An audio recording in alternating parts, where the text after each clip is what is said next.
साथियों, आज की वीडियो में हम लोग डिस्कस करेंगे राजा राव के कुछ मोस्ट इम्पॉर्टेंट एग्जाम पॉइंट्स को। इसके ऊपर मैं एक वीडियो पहले भी बना चुका हूं जिसमें हमने राजा राव की बायोग्राफी प्लस में 1 से लेकर के 50 मोस्ट इम्पॉर्टेंट एग्जाम पॉइंट्स को डिस्कस किया था। अगर वो वीडियो आपने नहीं देखा है तो एक बार जाकर के उसे भी देख लीजिएगा। ये राजा राव के ऊपर ये सेकेंड वीडियो है और मैंने आपसे कहा था कि मैं राजा राव के ऊपर टोटल 140 एग्जाम पॉइंट्स को डिस्कस करूँगा। तो 50 तक तो हम लोग डिस्कस कर चुके हैं। तो आज की वीडियो में जो डिस्कस करेंगे, डिस्कशन का मैटर रहेगा वो 51 से लेकर के यानी कि 51 से लेकर के 140 तक रहेगा। दोस्तों, वीडियो थोड़ा लंबा होगा लेकिन पेशेंस बनाए रखिएगा, बहुत सारा इम्पॉर्टेंट मैटर आपको मिलने वाला है। तो चलो शुरुआत करते हैं आज की वीडियो। सबसे पहले हम लोग स्टार्ट करेंगे 51 पर, और 51 हमारा क्या कहता है। 50 तक तो हम डिस्कस कर चुके हैं, तो अब 51 से चालू करेंगे। गांधी जी ने शुरू किया है डांडी मार्च, अपना डांडी मार्च टू ब्रेक दी। तो यहाँ पर यह बोला गया कि गांधी जी ने अपना डांडी मार्च किस कानून को तोड़ने के लिए शुरू किया था। तो आपका आंसर होगा कि नमक कानून को तोड़ने के लिए गांधी जी ने डांडी मार्च को स्टार्ट किया था। दोस्तों, इसके बाद अब हम लोग डिस्कस करेंगे 52 नंबर पॉइंट को। अगर हम 52 नंबर पॉइंट की बात करते हैं तो Skeffington coffee estate is a very large coffee plantation, बहुत ही लार्ज कॉफ़ी प्लांटेशन था at a stone's throw from. तो आंसर क्या होगा आपका कांथापुरा। क्या होगा? कांथापुरा।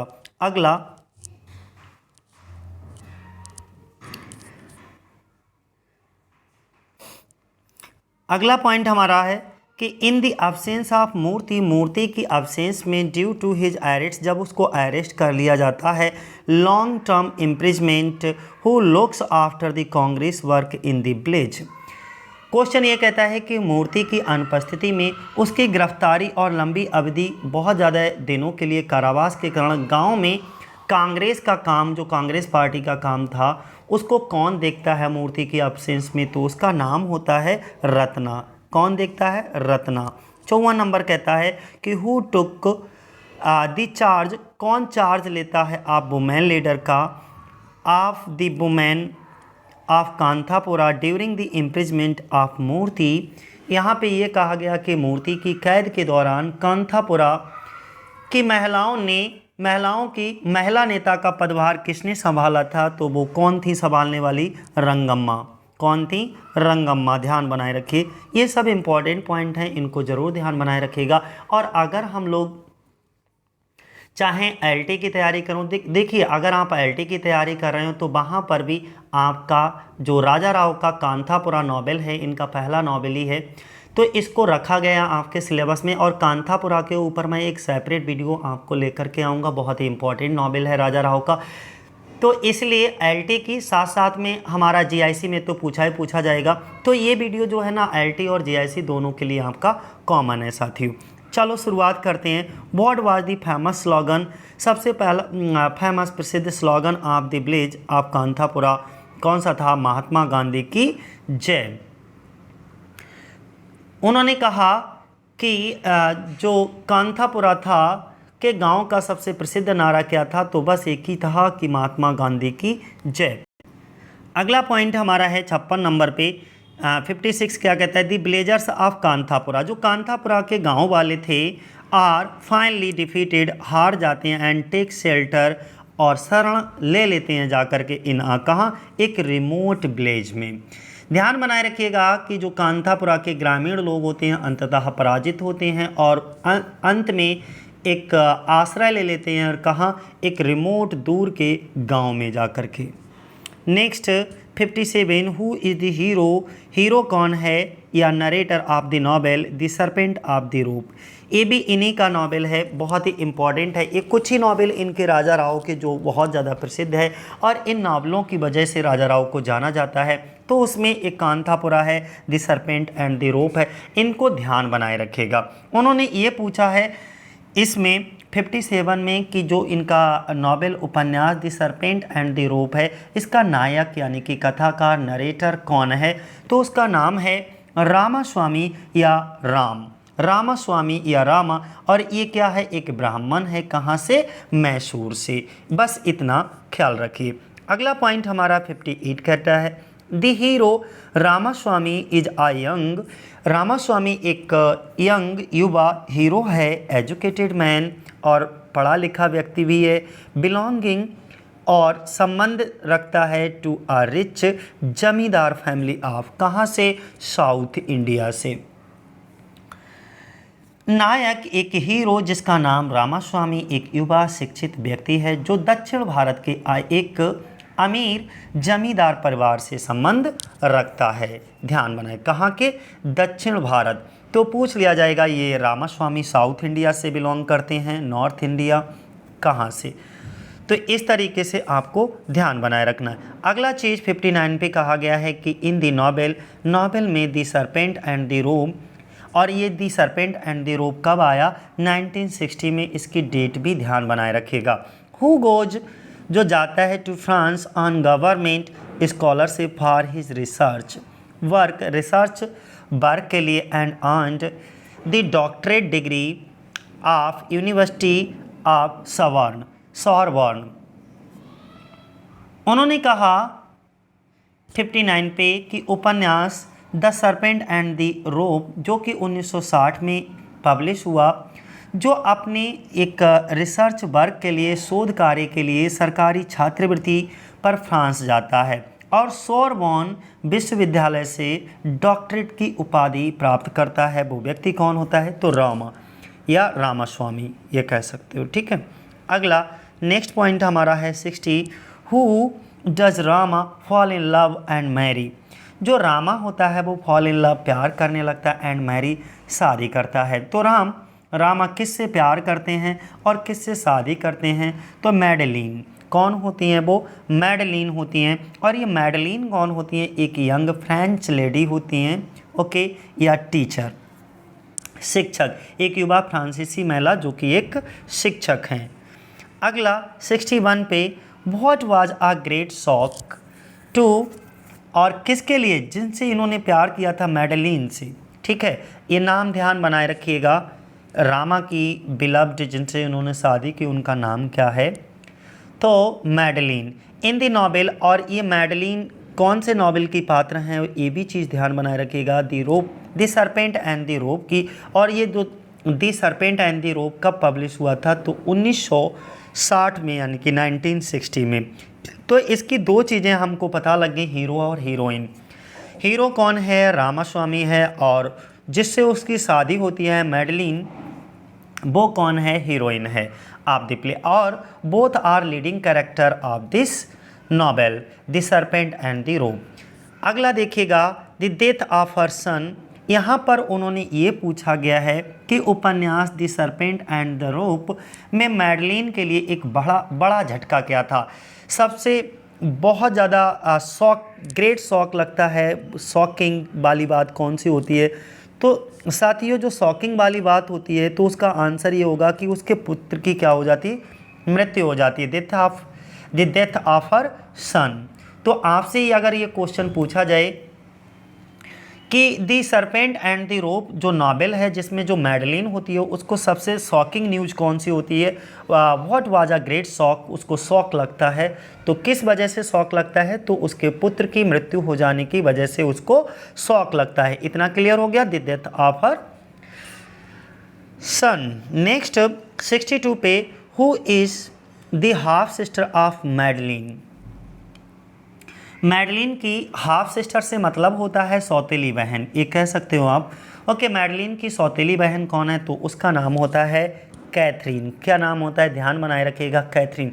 तो कितने कैरेक्टर हमको पता लगे, दी सरपेंट एंड दी रोप के 3 कैरेक्टर, रामास्वामी, इसके बाद में कौन, मैडलिन की हाफ सिस्टर का भी नाम पता लग गया, क्या, कैथरीन। और इसके बाद नेक्स्ट और एक चीज़ पता लगेगी, ये जो कैथरीन होती है वो हु मैरिज कैथरीन शादी किससे करती है, तो देखो एक 4th कैरेक्टर और निकल करके आ गया द सरपेंट एंड द रोप का, जॉर्ज से। किससे शादी करती है, जॉर्ज से। देखो मैंने कहा नहीं, कांथापुरा के ऊपर मैं एक सेपरेट वीडियो बनाऊंगा जो कि आपके IIT में रखा गया है। बाकी मैं इस पर तो नहीं बनाने वाला हूँ, जो चीज़ें आपके सिलेबस में हैं पॉइंट टू पॉइंट मैं उन्हीं को डिस्कस करूँगा आपके साथ। और बाकी दी सरपेंट एंड दी रोप के बारे में जो बेसिक जानकारी है, उनकी बायोग्राफी से रिलेटेड वो सब चीज़ें हम इस वीडियो में आपको प्रोवाइड करा रहे हैं। बाकी कांथापुरा से रिलेटेड मैं एकदम सेपरेट वीडियो, पहले तो उसका हिंदी स्टोरी लेकर के आऊँगा, इसके बाद उस पर आधारित जितने भी MCQs क्वेश्चंस या वन लाइनर क्वेश्चन बनेंगे उन सभी को भी आपके साथ डिस्कस करूँगा। नेक्स्ट हम लोग यहाँ पे uncle Charles and aunt Jubilee are the relative of. अब देखो यहाँ पर the serpent and the rope के और नए कैरेक्टर आप का परिचय होगा, यानी कि अंकल चार्ल्स और आंटी जूबी किसके रिश्तेदार हैं, तो मैडलिन के। किसके? मैडलिन के। मैडलिन के रिश्तेदार कौन दिखाए जाते हैं? अंकल चार्ल्स दिखाए जाते हैं और दूसरा आंट जूबी दिखाई जाती हैं। ठीक है। नेक्स्ट 65 की अगर हम बात करें, after the death of his father, अपने पिता की मृत्यु के बाद Rama carries little mother, okay, third wife of his father and his baby brother Shridhara to Banaras to platform. अब इसे पहले समझ लीजिए अच्छे से। अपने पिता की मृत्यु के बाद जो रामास्वामी होते हैं, रामा आप शॉर्ट में उनसे बोल सकते हो, तो रामा छोटी माँ यानी कि अपने पिता की जो तीसरी पत्नी थी उनकी बात कर रहा हूँ मैं, और अपने छोटे भाई जिनका नाम होता है श्रीधर को बनारस ले जाते हैं। कहाँ ले जाते हैं? बनारस। तो किस लिए ले जाते हैं? क्वेश्चन यहाँ पर इस तरीके से बनेगा। तो उनके पिता का अंतिम संस्कार करने के लिए क्या लिखा है, ये देखो आंसर आपको ये देना पड़ेगा। किस लिए ले जाते हैं? अपने द लास्ट राइट्स। राइट्स का मतलब होता है अंतिम, द लास्ट राइट का मतलब होता है अंतिम संस्कार ऑफ हिज फादर, अपने पिता का। अगला next, after performing the last rite of his father they stay for some time in Allahabad with an, किसके साथ? क्वेश्चन समझिएगा कि अपने पिता का अंतिम संस्कार करने के बाद वे कुछ समय के लिए इलाहाबाद में किसके साथ ठहरे, किसके साथ रहे? तो इनका एक इलाहाबाद में in with an old friend, इनका एक बहुत पुराना दोस्त था। किसका? रामाज फादर, रामास्वामी के पिता का बहुत पुराना दोस्त था, उनके साथ ये ठहरे।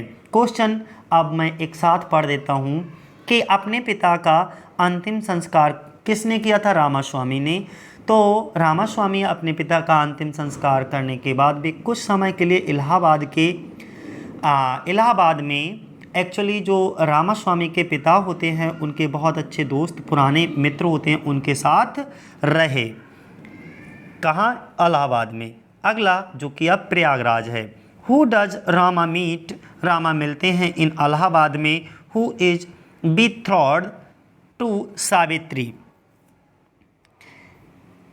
अब देखिए सारा अभी तक तो हम किसको डिस्कस कर रहे हैं? दी सरपेंट एंड दी रोप। उसके कई सारे कैरेक्टर अब आ चुके हैं, मेंशन भी हो चुके हैं। ठीक है। इलाहाबाद में राम किससे मिलते हैं? जिनकी सावित्री से क्या होती है? एंगेजमेंट होती है, मंगनी होती है। बीथ्रॉड्स का मतलब होता है एंगेजमेंट होना, मंगनी होना, यानी कि उनके साथ रिश्ता होना। ठीक है। तो इलाहाबाद में हु इज़ बीथ्रॉड टू सावित्री, तो वो कौन होते हैं? प्रताप सिंह।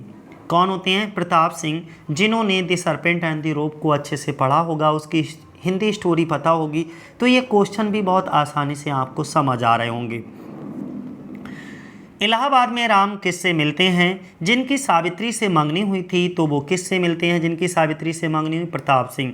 तो देखो ये सरपेंट एंड द रोप के एक कैरेक्टर और आपको पता लग गया, एक तो प्रताप सिंह और सावित्री।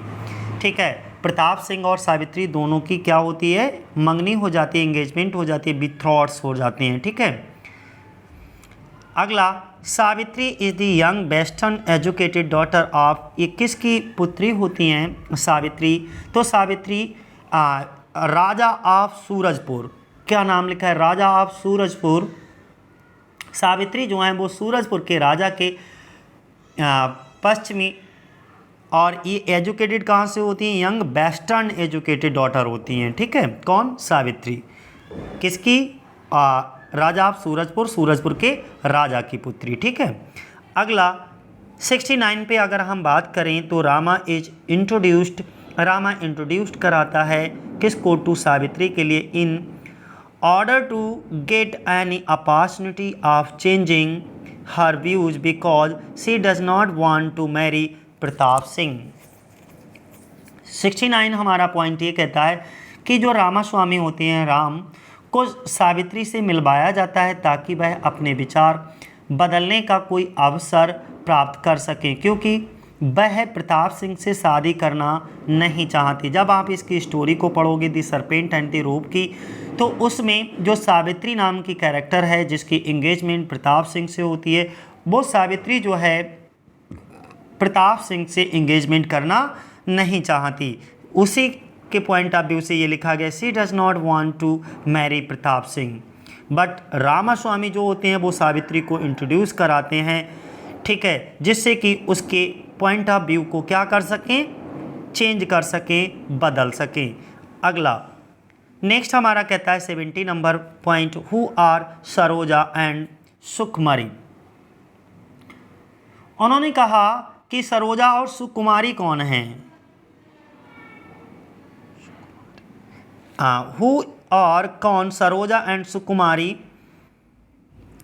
इन दी नॉवेल, और नॉवेल में दी सरपेंट ऑफ दी रोप। तो ये रामाज की सिस्टर दिखाई जाती हैं। तो सारे कैरेक्टर यहाँ तक आपको क्लियर हो गए होंगे। ये नए कैरेक्टर हैं जिनके बारे में आपको जानकारी हुई, जिनसे हमने इंट्रोड्यूस कराया। एक सरोजा और दूसरा सुकुमारी। अगर आपसे पूछा जाए कि ये सरोजा और सुकुमारी कौन हैं, तो ये कौन है, रामास्वामी की बहनें हैं। अगला क्वेश्चन 71 पर देखिएगा, हु डज रामा जो है किससे प्यार करने लगता है। फॉल इन लव का मतलब प्यार करने लगता है किस समय, ड्यूरिंग के दौरान, हिज विजिट जब ये कैम्ब्रिज के लिए जाते हैं, ठीक है, अपने रिसर्च वर्क के लिए, तब इनको किससे प्यार हो जाता है, तो किससे, सावित्री से। किससे प्यार हो जाता है, सावित्री से। ध्यान बनाए रखिए, who does Rama fall in love during his visit to Cambridge in connection with his research work. जब ये अपने रिसर्च वर्क के लिए, कौन, रामास्वामी कहाँ जाते हैं, कैम्ब्रिज जाते हैं, उस समय रामास्वामी फॉल इन लव प्यार करने लगते हैं। वो किससे करने लगते हैं, तो आपका आंसर क्या होगा, सावित्री से। लेकिन सावित्री की इंगेजमेंट किससे हो गई है, ये भी ध्यान बनाए रखिएगा, किससे, लास्ट के क्वेश्चन में हमने डिस्कस किया था किसके साथ, प्रताप के साथ। बट सावित्री प्रताप सिंह से शादी करना नहीं चाहती। अगला क्वेश्चन, और रामास्वामी की बहनों के नाम भी ध्यान बनाए रखिए, सरोजा और सुकुमारी। Home does Savitri visit. अब देखिए, home does Savitri visit in his apartment in London. उन्होंने कहा 72 नंबर पे कि सावित्री लंदन में अपने अपार्टमेंट में किससे मिलने जाती है। तो लंदन में जो इनका अपार्टमेंट होता है, उस अपार्टमेंट में किससे मिलने जाती है, उसका नाम क्या है, तो रामा।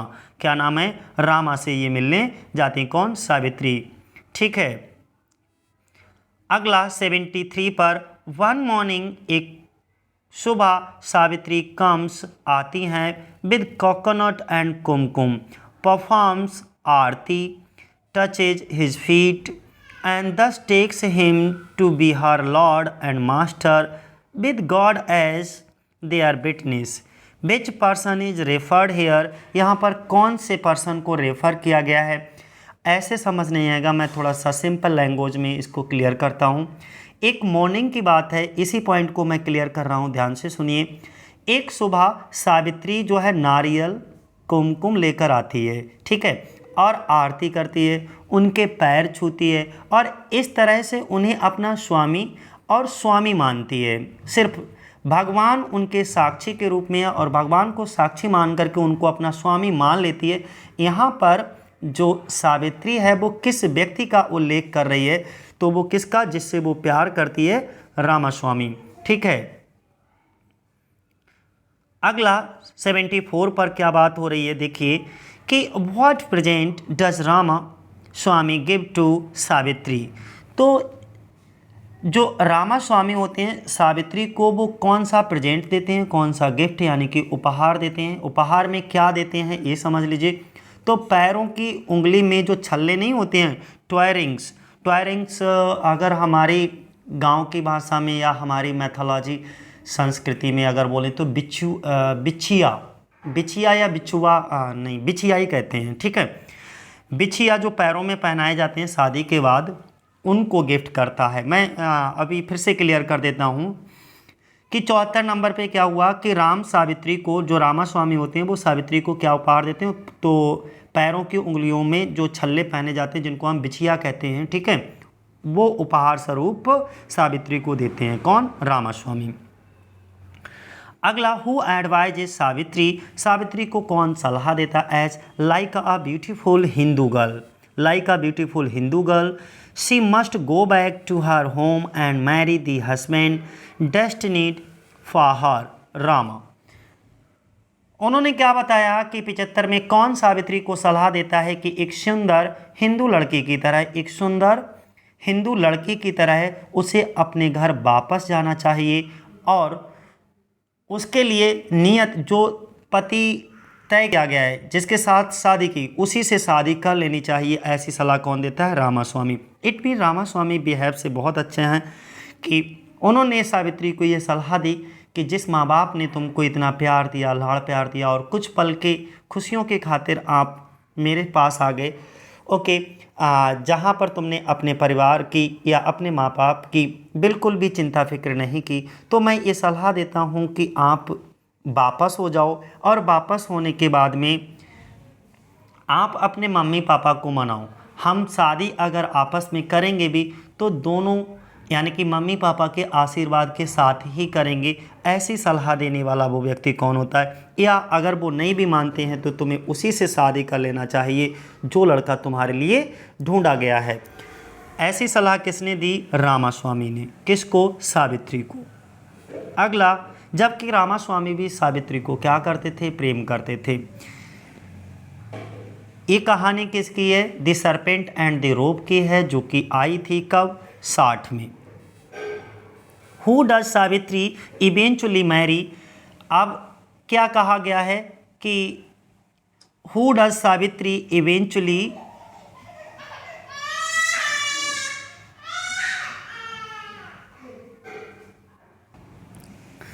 अब 76 क्या कहता है? Who does Savitri eventually marry in novel.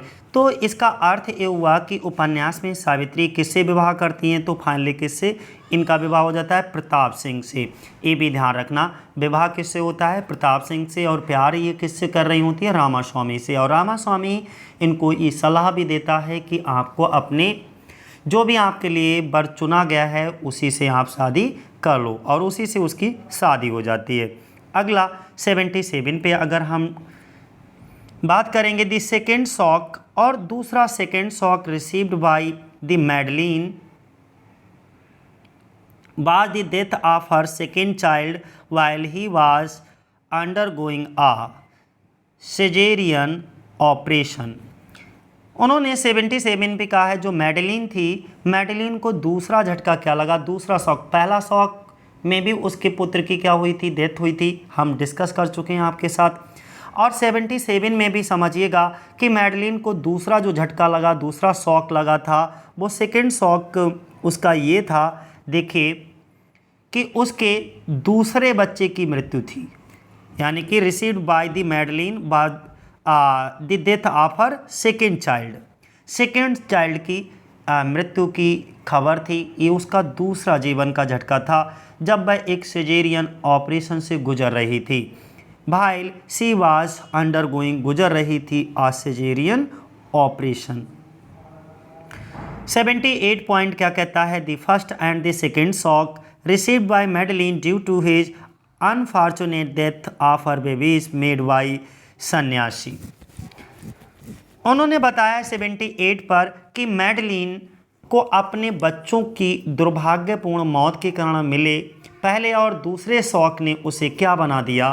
तो ये भी बहुत मोस्ट इम्पॉर्टेंट पॉइंट है कि जब पहला शौक मिला जीवन का, दूसरा शौक मिला, इन दोनों शौक ने, जो कि उनके बच्चों की मृत्यु के शौक थे और इसके बाद वो क्या डिसाइड कर लेती है बनने के लिए, सन्यासी बनने का डिसाइड कर लेती है। कौन? मैडलिन। तो बस इतना से आप पूछा गया है इस क्वेश्चन में कि मैडलिन को अपने बच्चों के दुर्भाग्यपूर्ण मौत के कारण मिले पहले और दूसरे झटके से उसे क्या बना दिया, तो सन्यासी बना दिया। पॉइंट ध्यान बनाए रखना। 79 कहता है Rama got divorce from, Ramaswamy ने डाइवोर्स ले लिया था किससे? मैडलिन से। किससे? मैडलिन से। रामा ने किससे डाइवोर्स ले लिया था? मैडलिन से। रामा का तलाक किससे हुआ? मैडलिन से। और 80 नंबर क्वेश्चन देखिए, कैथरीन और जॉर्ज की इकलौती बेटी, the only daughter of Catherine and George, Catherine और जॉर्ज की शादी हुई थी। ध्यान बनाए रखिएगा, कैथरीन और जॉर्ज पेयर दिखाए जाते हैं। Whom Rama was deeply attached to was, किससे? तो यहाँ पर दो चीज़ें दिखाई गई हैं 80 नंबर पॉइंट में कि कैथरीन और जॉर्ज की इकलौती बेटी जिनसे रामास्वामी का बहुत ज़्यादा गहरा लगाव था, उसका नाम आपको बताना है। तो नाम ये लिखा बहुत सरल सा, बेरा। ठीक है, क्या? बेरा। अगला 81 पे द थर्ड नॉवेल, और तीसरा नॉवेल रामास्वामी का सुनिए। देखो, पहला कांतापुरा, दूसरा the serpent and the rope, और थर्ड नॉवेल कौन सा है? The cat and Shakespeare 1965। Most and most, ये तीनों नॉवेल इनके मोस्ट एंड मोस्ट इंपॉर्टेंट हैं। कभी कभी ये पूछ लेंगे कि इनके 3 नॉवेल्स के नाम दे दिए गए और एक फोर्थ वाला डिफरेंट दे दिया और पूछ लिया इनमें से कौन सा राजा राव का नॉवेल नहीं है। तो इस तरीके से भी बहुत सारे क्वेश्चन हमारे बनते हैं एग्जाम में। तो इसलिए हमको राजा राव की बायोग्राफी में उनके कुछ इम्पॉर्टेंट नॉवेल और जो भी उनके इम्पॉर्टेंट वर्क्स हैं उनको अच्छे से बार बार रिवीजन करना है। किसके लिए? IIT और GIC के लिए। The third novel Raja Rao का कौन सा है? The cat and the Shakespeare, जो कि 1965 में पब्लिश हुआ था। और is the tale of two friends, और ये क्या है? 2 दोस्तों की कहानी है। और वो दोस्तों के नाम क्या हैं ये आपको बताना है। यानी कि राजा राव का तीसरा उपन्यास the cat and the Shakespeare, जो कि 1965 में पब्लिश हुआ, ये 2 दोस्तों की कहानी है जिसमें से गोविंदन नायर और रामकृष्ण पाई। ठीक है, क्या नाम है इनका? पहले का नाम गोविंदन नायर और दूसरा रामकृष्ण पाई। ये दोनों नाम ध्यान बनाए रखना कि ये बहुत एक बेसिक सा क्वेश्चन है और जो कि पूछा जा सकता है। The cat and the Shakespeare में ये किस पर आधारित नॉवेल है इनका? तो 2 दोस्तों की कहानी पर आधारित नॉवेल है। इनमें वो 2 दोस्त कौन से हैं हमारे? तो गोविंदन नायर और रामाकृष्ण पाई हैं। कौन है? गोविंदन नायर और रामाकृष्ण पाई। इसके बाद 82 नंबर पॉइंट हमारा क्या कहता है? द नॉवेल अब the cat and Shakespeare present करता है द स्टोरी। अब किसकी स्टोरी को इसमें बताया गया है, चित्रित किया गया है, डिपिक्ट किया गया है द कैट एंड शेक्सपियर में? तो वो स्टोरी है a revenue office clerk and his extra marital affair के बारे में बताया गया है। उपन्यास द कैट एंड शेक्सपियर की कहानी प्रस्तुत करती है किस चीज़ को? एक राजस्व कार्यालय का एक क्लर्क, रेवेन्यू ऑफिस का एक क्लर्क दिखाया जाता है और उसका जो एक्स्ट्रा मैरिटल अफेयर होता है, यानी कि एक्स्ट्रा मैरिटल अफेयर का मतलब विवाह के अतिरिक्त, जिससे शादी हुई है उसके अतिरिक्त किसी अन्य के साथ जो अफेयर है उस पर आधारित कहानी इसमें दिखाई जाती है। 83 की अगर हम बात करें, विच नॉवेल, कौन सा novel? By Raja Rao tells बताता है the story of Kirillov. Raja Rao का कौन सा उपन्यास जिसमें एक स्टोरी दिखाई जाती है किल्लौब की, और किल्लौब कौन होता है? कम्युनिस्ट दिखाया जाता है बाय फेथ, विश्वास से, but an Indian at heart. Okay, और क्या है उस नॉवेल का नाम? क्या है? कॉमरेड किल्लौब। कॉमरेड किल्लौब। तो राजा राव के कितने नॉवेल हमने याद करा दिए आपको? एक तो राजा राव का कांतापुरा ध्यान बनाए रखिएगा, दूसरा द सरपेंट एंड द रोप ध्यान बनाए रखिएगा, तीसरा द कैट एंड शेक्सपियर को ध्यान बनाए रखना, और फोर्थ वाला एक नॉवेल और आ गया जिसको आपको याद कर लेना है, कॉमरेड किल्लौब। और ये जो आया है वो 1976 में। कौन सा? कॉमरेड किल्लौब। राजा राव का कौन सा उपन्यास विश्वास से एक कम्युनिस्ट, यानी कि जो फेथ की बात करें तो एक कम्युनिस्ट है, लेकिन दिल से एक भारतीय किरलोव की कहानी कहता है। तो वो कौन सा नॉवेल है? उस नॉवेल का नाम ही इस हीरो के नाम पर है, कॉमरेड किरलोव, और ये 1976 में पब्लिश हुआ था। अगला हम बात करेंगे हु लव्स, कौन प्यार करता है किसको? शांता। क्या नाम लिखा? Who loves Shanta a school teacher, जो कि एक स्कूल टीचर है इन द नॉवेल, नॉवेल में, और कौन से नॉवेल में? द कैट एंड शेक्सपियर में। ठीक, तो ये समझिएगा, देखो द कैट एंड शेक्सपियर का एक और कैरेक्टर ध्यान बनाए रखना, कौन सा? शांता नाम के कैरेक्टर को। तो श्रीधरन पाई कौन होते हैं? श्रीधरन पाई, जो कि सन ऑफ होते हैं गोविंदन नायर के, और ये इसके दो महत्वपूर्ण यानी कि लीडिंग कैरेक्टर मान लो इनके लिए। ठीक है, 84 में क्या है लीडिंग कैरेक्टर? दो पहले भी मैं बता चुका हूं, जो कि दो दोस्तों की कहानी को बयां करता है। तो यहाँ पर दो दोस्तों की कहानी मैंने बता दिया, उनके नाम भी कौन कौन से शुरुआत में ही मैंने बताए थे। एक गोविंदन नायर था और दूसरा रामकृष्ण पाई। ये दो दोस्तों की कहानी थी the cat and the Shakespeare. ठीक है, जो कि 1965 में आई, the cat and the Shakespeare. ये दो दोस्तों की कहानी, वो दोनों दोस्त फिर से ध्यान बनाए रखिएगा कौन कौन से थे, गोविंदन नायर और रामकृष्ण पाई। अब तीसरा कैरेक्टर यहाँ पे मैं श्रीधरन पाई की बात करूँगा। ये जो श्रीधरन पाई थे वो किसके? सन ऑफ गोविंदन नायर के थे। और ये जो श्रीधरन पाई थे ये किससे प्यार करने लगते हैं? शांता से प्यार करने लगते हैं। शांता कौन होती है? एक स्कूल टीचर होती है। और कौन से नॉवेल में वो शांता जो है एक स्कूल टीचर पाई जाती है? तो उस नॉवेल का नाम होता है द कैट एंड शेक्सपियर। ठीक है, कैट एंड शेक्सपियर में ये दो कैरेक्टर, एक श्रीधरन पाई जो कि गोविंदन नायर के दोस्त हैं, सॉरी पुत्र हैं, सन हैं, और गोविंदन नायर का दोस्त कौन दिखाया जाता है वो ध्यान बनाए रखिएगा, उन्हीं पर वो लीडिंग कैरेक्टर हैं, रामकृष्ण पाई। ठीक है, ये दो दोस्तों की कहानी थी। अगला 85 क्या कहता है? हु इज चार्ज, किसको आरोप लगाया जाता है विद करप्शन एंड फ्रॉडुलेंट, यानी कि फ्रॉड करने के लिए, फ्रॉडुलेंट प्रैक्टिस। अब फ्रॉडुलेंट की स्पेलिंग शायद पीजीटी में लिखने के लिए भी आई थी इस बार। जो पीजीटी का पेपर हुआ था अभी 2021 में, उसमें फ्रॉडुलेंट की स्पेलिंग आपको करेक्ट स्पेलिंग बताने के लिए, चूज करने के लिए आई थी।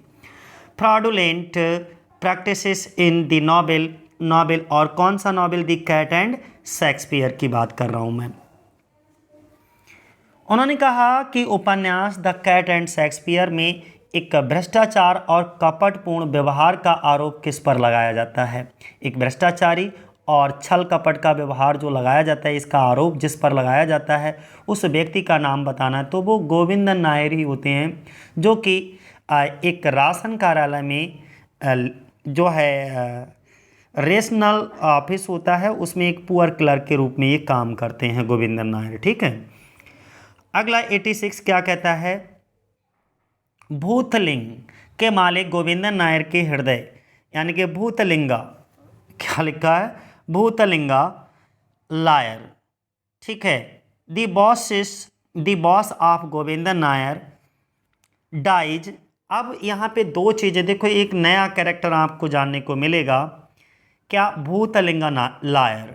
ये कौन होते हैं? ये बॉस दिखाए जाते हैं किसके? गोविंदन नायर के। डाइज द हार्ट फेलियर, और ये भूतलिंगा लायर की मृत्यु हो जाती है किससे? हार्ट फेलियर की वजह से। वो the cat jump suddenly on his bald head. तो अर्थ क्या हुआ इसका समझिए। जो भूतलिंगा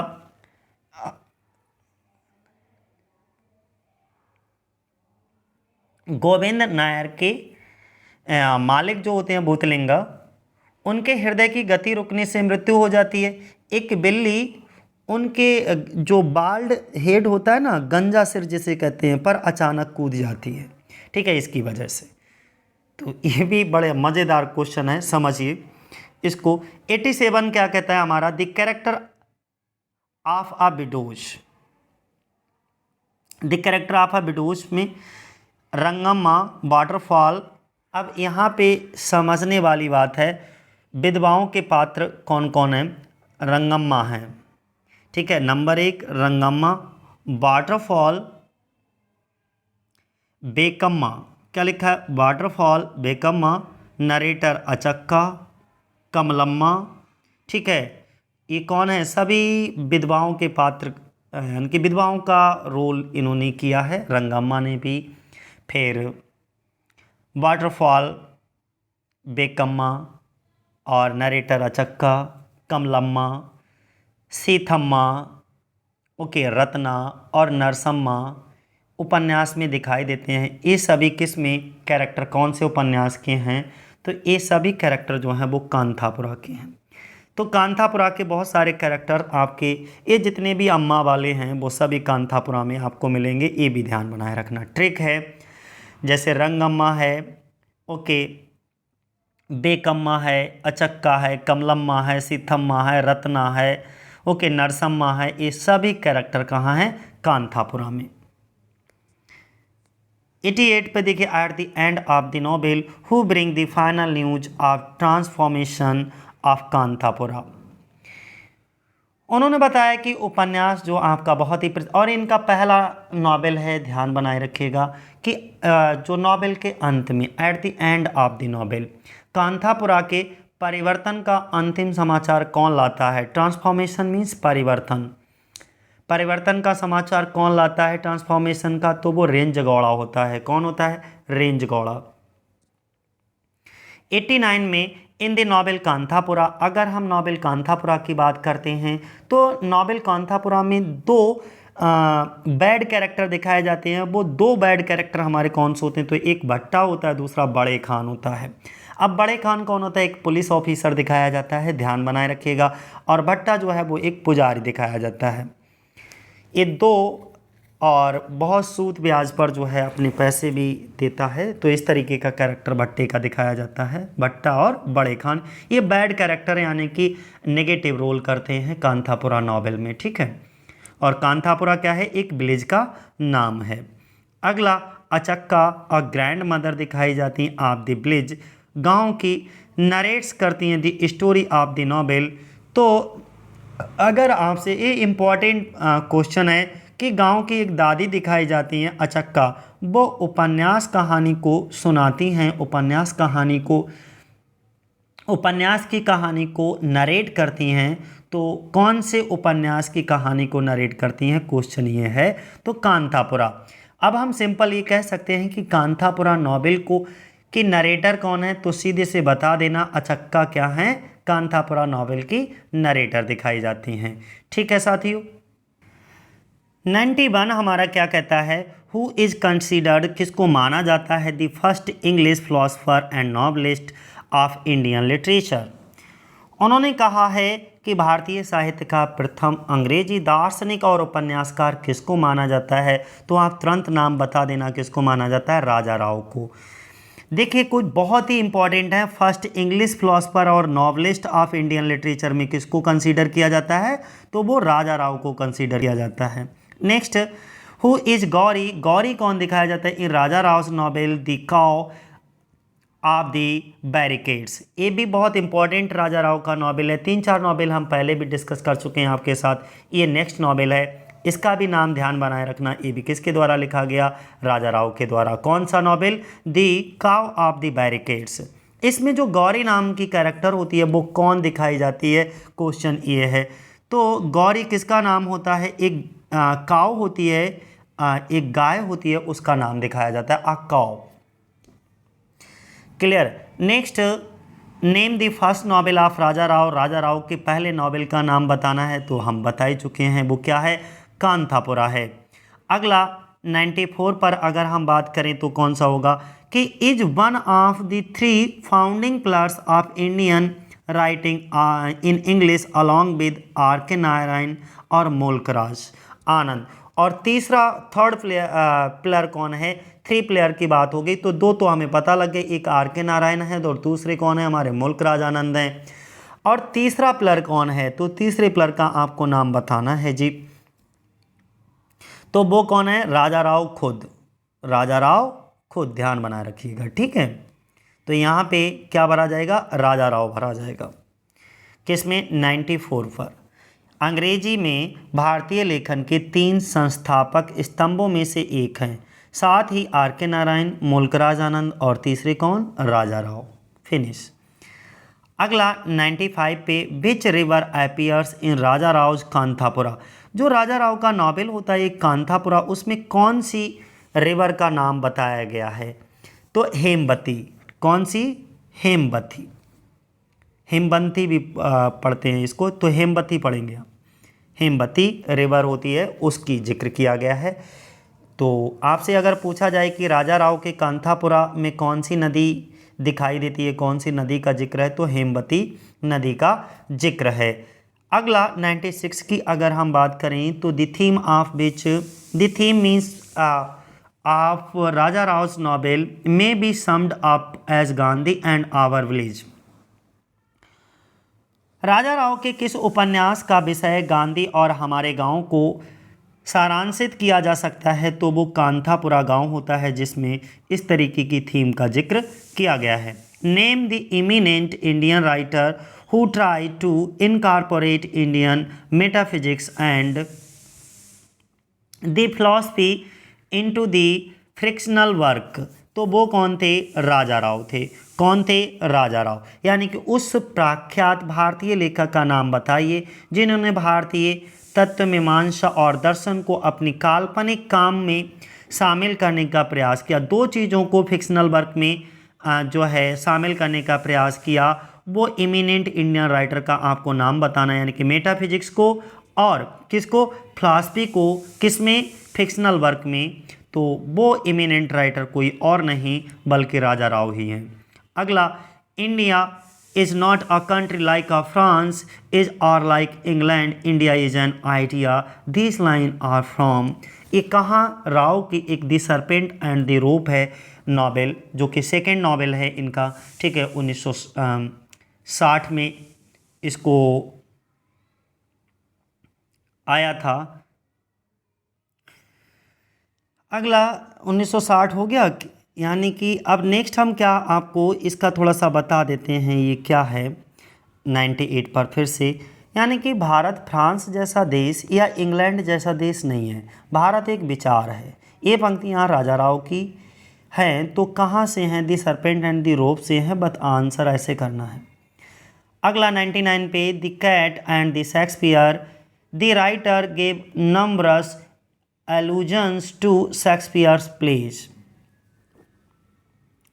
99 कहता है the cat and the Shakespeare में लेखक ने शेक्सपियर के नाटक के लिए कई एलूजन्स लिए हैं, कई संकेत दिए। कहाँ से? तो वो कौन सा प्ले होता है इनका? तो वो प्ले इनका होता है हैमलेट प्ले, ठीक है। कौन सा प्ले होता है? हैमलेट प्ले से। Next, I wanted to publish the book with about 300 blank pages at the end to show that the real book is 500 and odd pages and the teacher must fill in the blanks. About which of his novel did Raja Rao say so? कौन से novel में बात कर रहे हैं? तो ऐसा वो कौन से नॉवेल में कहते हैं? The cat and the Shakespeare में। मैं पुस्तक को अंत में लगभग 300 रिक्त यानी कि ब्लैंक पेजेस के साथ प्रकाशित करना चाहता था, यह दिखाने के लिए कि वास्तविक पुस्तक 500 विषम पृष्ठों की हैं, यानी कि ऑड पेजेस की हैं, और पाठक ने जो ब्लैंक स्थान भरने थे वो राजा राव के किस उपन्यास के बारे में ऐसा कहा गया है? तो the cat and the Shakespeare के बारे में। 101 कहता है according to New York Times book perhaps the most brilliant and certainly the most interesting writer of modern India who is referred here. यहाँ पर किसको रेफर किया गया है? यानी कि न्यूयॉर्क टाइम्स बुक के अनुसार, एक न्यूयॉर्क टाइम्स में पुस्तक थी, उसके अनुसार ये बात की गई है। तो उन्होंने कहा था, ये कमेंट दिया था, शायद आधुनिक भारत का सबसे शानदार और निश्चित रूप से सबसे दिलचस्प लेखक अगर कोई है तो वो कौन है? राजा राव है। तो ये मोस्ट इम्पॉर्टेंट क्वेश्चन है कि ये कमेंट किसके द्वारा किया गया। तो आप न्यूयॉर्क टाइम्स बुक को यहाँ पर रेफर करेंगे। न्यूयॉर्क टाइम बुक के अनुसार ऐसी बात कही गई, उसमें ये बात छपी थी कि शायद ही आधुनिक भारत का सबसे शानदार और निश्चित रूप से सबसे दिलचस्प लेखक अगर कोई है तो वो है Raja Rao. Next, which work, कौन सा वर्क ऑफ राजा राव का won him the Neustadt International Prize for Literature in 1988। तो उन्होंने बताया कौन से वर्क के लिए उनको ये दिया गया था राजा राव को। राजा राव को किस वर्क में उन्हें 1988 में साहित्य के लिए द न्यूस्टेड इंटरनेशनल पुरस्कार जीता। तो ये उनका वर्क था जिसका नाम था, एक मिनट, हाँ, जिसका नाम था for the entire body of his work. क्या नाम था? For the entire body of his work. Next, इस वर्क के लिए ये इम्पॉर्टेंट है और ये पुरस्कार भी इम्पॉर्टेंट है, इसको नोबेल पुरस्कार की कैटेगरी में रखा जाता है, ध्यान रखना, उसी के समान। द न्यूस्टेड इंटरनेशनल पुरस्कार जो जीता था राजा राव ने 1988 में, वो कौन से वर्क के लिए इनको दिया गया था? तो for the entire body of his work, इसके लिए दिया गया था। 103 नंबर पे देखिए, क्योंकि हमें 140 पर पहुंचना है, तो 103 नंबर क्या कहता है? When was Raja Rao awarded, जब राजा राव को अवार्ड दिया गया था, साहित्य अकादमी अवार्ड, वो कब दिया गया था? 1964। नेक्स्ट हम लोग डिस्कस करेंगे 104 नंबर पे कि what is the name of the coffee state referred in Kanthapura. जो कांथापुरा विलेज था, गांव था, जो कि इनका राजा राव का पहला नॉवेल भी है, ठीक है, उसमें एक कॉफ़ी स्टेट का जिक्र किया गया है, तो उसका नाम पूछा गया। और इस नाम को जब मैंने वीडियो को शुरुआत किया था तो शायद 53 पॉइंट पर इस कॉफ़ी स्टेट का नाम भी बताया। फिलहाल मैं फिर बता देता हूँ, इस कॉफ़ी स्टेट का नाम क्या होता है?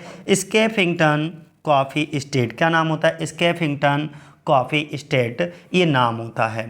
तो अगर आपसे पूछा जाए कि जो स्कैफिंगटन कॉफ़ी स्टेट है वो कौन से नॉवेल में इसका जिक्र किया गया है, तो कांथापुरा नॉवेल में कौन से कॉफ़ी स्टेट का जिक्र किया गया? तो स्कैफिंगटन। कैसे भी आए आपको नाम बताना है बस। अगला, फॉर्चुनेटली, भाग्य से, देयर आर वार्स, युद्ध होते रहते हैं, युद्ध होते हैं, एंड रेसनिंग है वन ऑफ द ग्रांडेस्ट इन्वेंशंस, उनके कई शानदार आविष्कारों में से एक है, ऑफ मैन, आदमी के। You stamp paper with figures and you feed stomachs on numbers are the words of, ये किसके शब्द हैं? ये पूछा गया, तो ये शब्द भी किसके हैं? राजा राव के। उन्होंने कहा कि युद्ध, फॉर्चुनेटली देयर आर वार्स, युद्ध होते रहते हैं, और राशनिंग मनुष्य का सबसे महानतम आविष्कारों में से एक है। आप आंकड़ों के साथ कागज़ पर मोहर लगाते हैं और आप संख्याओं पर पेट भरते हैं। आंकड़ों के साथ कागज़ पर मोहर लगाते हैं और आप संख्याओं पर पेट भरते हैं। ये शब्द किसके हैं? ये शब्द राजा राव के हैं। जैसे नहीं, आंकड़े कुछ और कहते हैं और ज़मीनी हकीकत कुछ और होती है, ठीक है, जो कि तुमने देखा होगा सरकारों में बहुत ज़्यादा ये सब चलता है। अगला, there is but one force in life and that is truth. There is but one love in life and that is love of mankind and there is but one God in life and that is the God of all is a quote by. ये किसने coat किया है? तो ये जीवन, पहले इसको समझ लीजिए क्या है ये। जीवन में केवल एक शक्ति है, there is but one force in life, जीवन में केवल एक शक्ति है और वह है सत्य, एंड दैट इज ट्रुथ। क्या कहा गया? And that is truth. समझिए, ये लाइनें मैं समझा रहा हूं, ठीक है। फिर उन्होंने ये कहा, और जीवन में केवल एक ही प्रेम है, there is but one love in life, जीवन में केवल एक ही प्रेम है, वो क्या एक ही है? And that is love of Mankind. केवल जीवन में एक ही प्रेम है और वह है मानव जाति का प्रेम, ठीक है, ह्यूमन से प्रेम, humankind, love of humankind, मानव जाति का प्रेम। और जीवन में केवल एक ही ईश्वर है। अगला क्या क्या गया? कि there is but one God in life that is the God of all. तो इसका अर्थ ये हुआ कि जीवन में केवल एक ही ईश्वर है और वह सभी का ईश्वर है। ये कोट किसका है? ये राजा राव का है। किसका है? राजा राव। याद हो गया? यानी कि जीवन, ये है आंसर आपका। 107 नंबर पे which novel of Raja Rao is called semi autobiographical. Most and most important पूछा गया सवाल है कि राजा राव का सेमी ऑटोबायोग्राफिकल नॉवेल कौन सा कहलाता है? तो सरपेंट एंड द रोप। और ये कब पब्लिश हुआ? तो 1960 में। अगला, the title the serpent and the rope stand for. इस टाइटल में सरपेंट और रोप किस पर स्टैंड करता है? Illusion and reality. किसको? इल्यूजन और रियलिटी। अब ये क्या होता है इसे समझिए। यानी कि जो शीर्षक है सरपेंट एंड द रोप का अर्थ है तो भ्रम और हकीकत। इल्यूजन क्या है? भ्रम है। और रियलिटी क्या है? हकीकत है। ठीक है, दोनों एक दूसरे के अपोजिट हैं, कंट्राडिक्टरी हैं। अगला, the cat and the Shakespeare. Cat and Shakespeare is a है कैसी कॉमेडी है?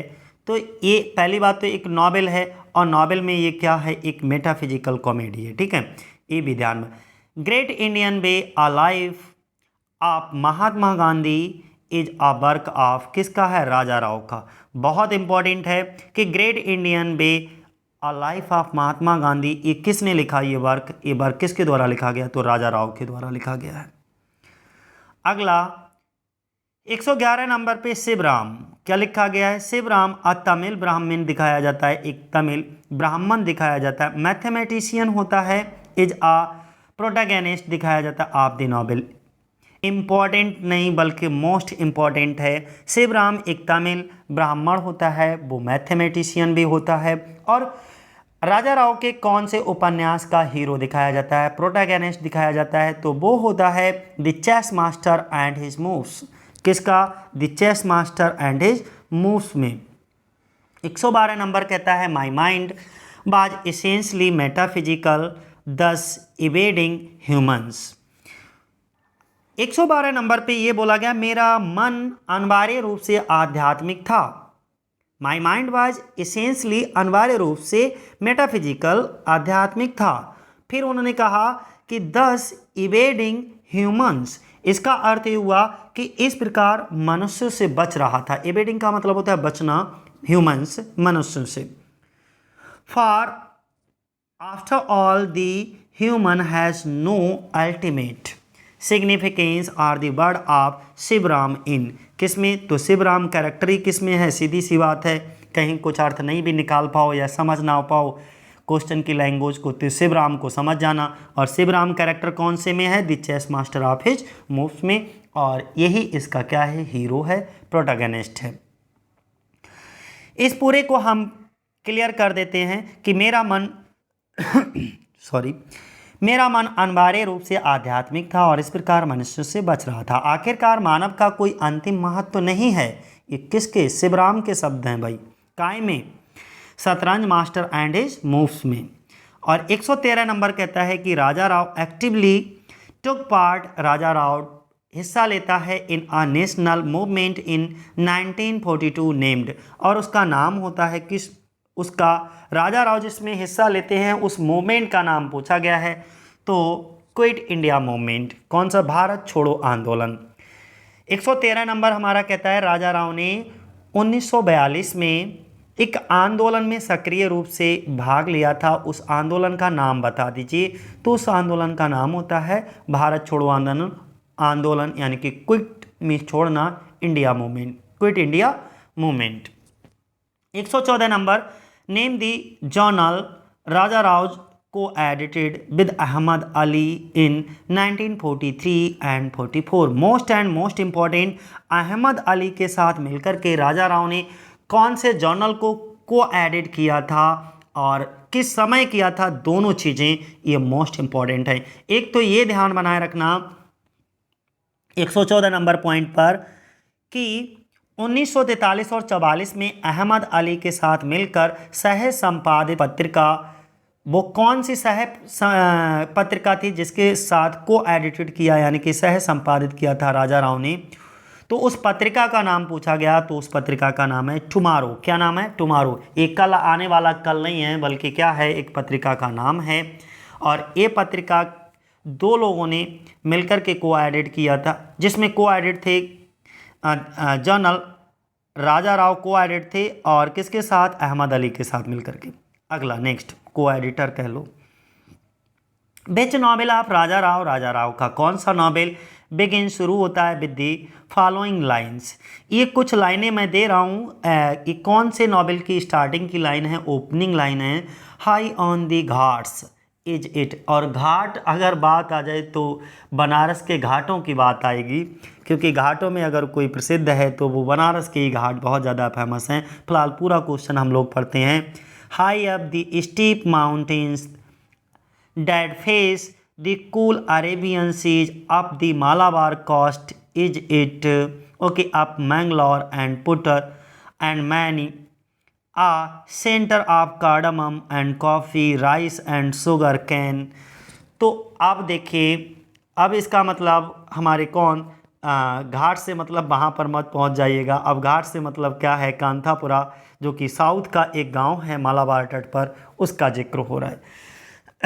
मैं पढ़ देता हूं फिर से क्लियर तरीके से कि राजा राव का कौन सा उपन्यास निम्नलिखित पंक्तियों से शुरू होता है? घाटों पर ऊंचा है, ठंडे अरब समुद्रों का सामना करने वाले ऊंचे पहाड़ हैं, मालाबार का तट तक फैला हुआ है, मंगलौर और पुत्तूर तथा इलायची के कई केंद्र वहाँ पर हैं, और कॉफ़ी, चावल और गन्ना ये सब भी वहाँ पर है। तो वो कौन सा गांव है?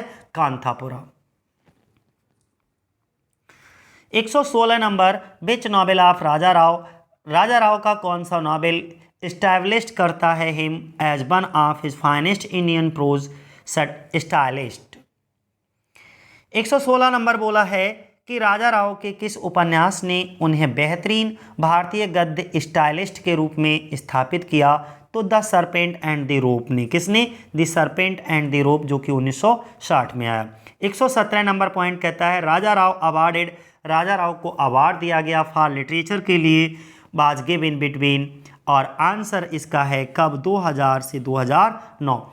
और ये बात मैं उनकी बायोग्राफी में आपको बता चुका हूँ साथियों कि राजा राव के नाम पर एक पुरस्कार का नाम रखा गया था, जिसका नाम था राजा राव अवार्ड फॉर लिटरेचर। ये कब से कब तक दिया गया? क्वेश्चन ये पूछा गया। तो 2000 से देना इस अवार्ड को स्टार्ट किया गया और 2009 तक दिया गया, और इस बार लगभग ये 7 बार ये अवार्ड दिया गया लोगों को। अगला 118 नंबर पे अगर हम बात करें, राजा राव ने एडिट किया एन एंथोलॉजी को of modern Indian thought from Raja Ram Mohan Roy to Jawaharlal Nehru in 1939। The name of it is, उसका नाम बताना है उस एंथोलॉजी का। तो चेंजिंग इंडिया। क्या नाम है? Changing India. राजा राव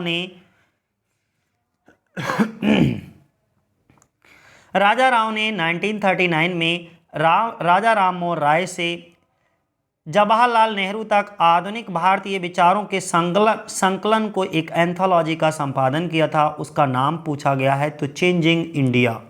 क्या है? Changing India. 119 हमारा कहता है the policeman and the rose was published in. ये राजा राव का एक इम्पॉर्टेंट ये भी वर्क है। द पुलिसमैन एंड द रोज जो है वो कब पब्लिश हुआ था? तो 1978 में, 1978 में। 120 कहता है कि एक पद्मनाभ अय्यर, ये क्या है? अय्यर, प्रोनाउंसिएशन इसका अय्यर है।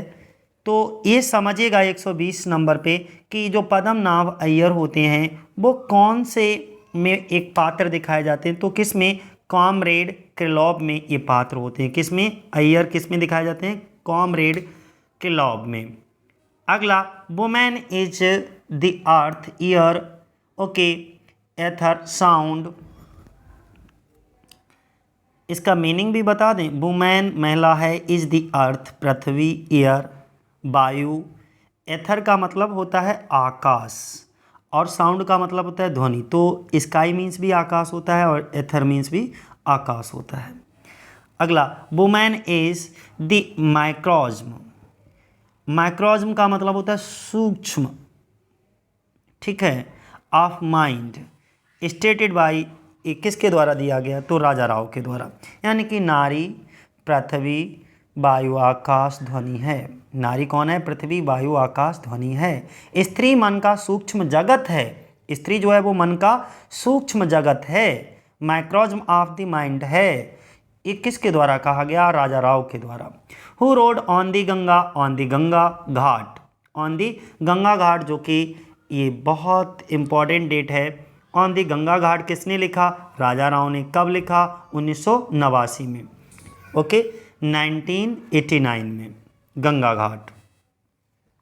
Bidar India 1948 is a work of, ये किसका वर्क है? बिदर इंडिया 1948, ये राजा राव का है। तो कई सारे वर्क इनके आगे मेंशन कर दिए, इन्हीं वर्क को याद बनाए रखना जो इम्पोर्टेंट है। द मीनिंग ऑफ इंडिया ऐसे है इनका 1996 में आया। इज़ रिटन बाई, किसके द्वारा लिखा गया? राजा राव के द्वारा। तो यहाँ पर दो चीज़ें आपको पता लग गई, एक बिदर इंडिया पता लग गया, वो बिदर इंडिया 1948 है, वो भी राजा राव का वर्क है। और द मीनिंग ऑफ इंडिया जो ए से है 1996 में, 1996 में आया है, ये भी किसके द्वारा? राजा राव के द्वारा है। When did Raja Rao receive, Raja Rao को पद्म भूषण अवार्ड कब मिला? तो 1969, मोस्ट इम्पॉर्टेंट, ओके। 126 नंबर हमारा कहता है Camille Mouly, Katherine Jones and Susan Vaught, ठीक है, ये कौन हैं? तो ये एक्चुअली कोई और नहीं बल्कि हमने बायोग्राफी में भी आपको बताया था, ये राजा राव की क्या है? पत्नियों के नाम हैं। और ये वाइफ का प्लूरल होता है वाइफ्स, ठीक है, एक से अधिक पत्नियों के लिए वाइफ्स। तो Camille Mouly, Katherine Jones, Susan Vaught, एक राजा राव की किसका नाम है? पत्नियों के नाम है, 3 पत्नियां।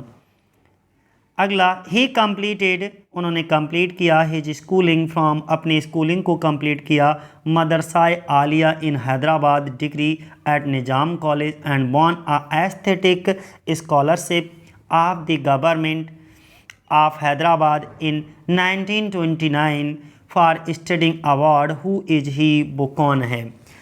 उन्होंने बताया उन्होंने हैदराबाद से के मदरसा आलिया से अपनी स्कूली शिक्षा पूरी की, निजाम कॉलेज में डिग्री हासिल की और विदेश में पढ़ाई के लिए 1929 में हैदराबाद सरकार की तरफ से एशियाटिक स्कॉलरशिप यानी कि छात्रवृत्ति जीती, विनर की।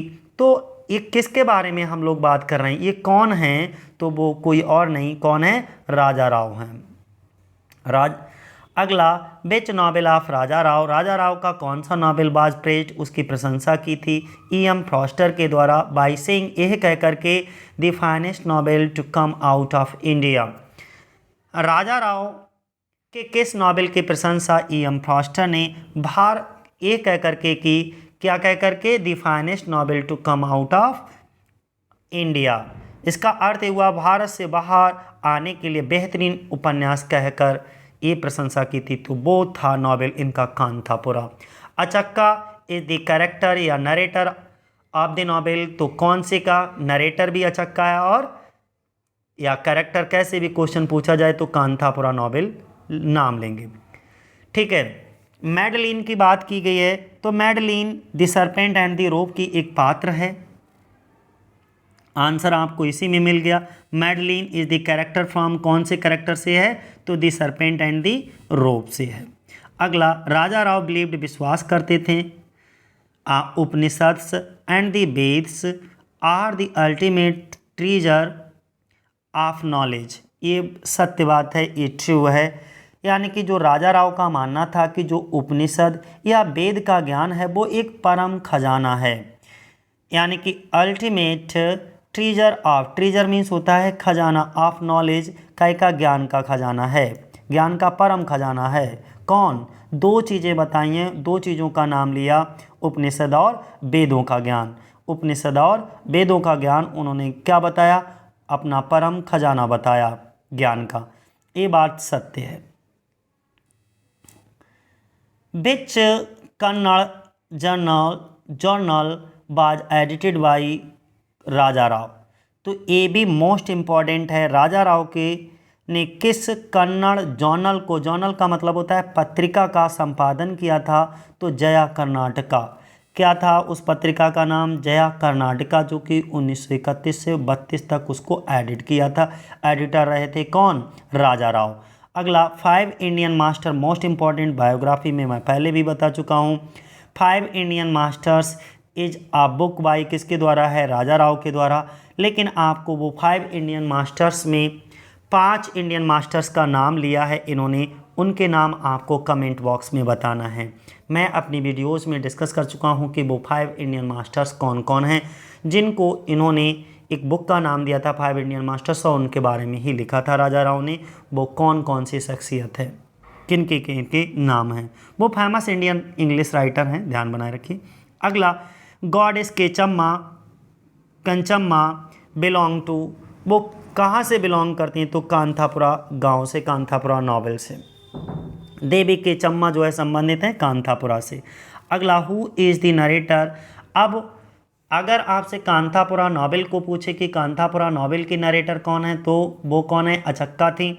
और अगर आपसे ये पूछे कि who is the narrator of the cat and the Shakespeare, तो उसकी नरेटर कौन है?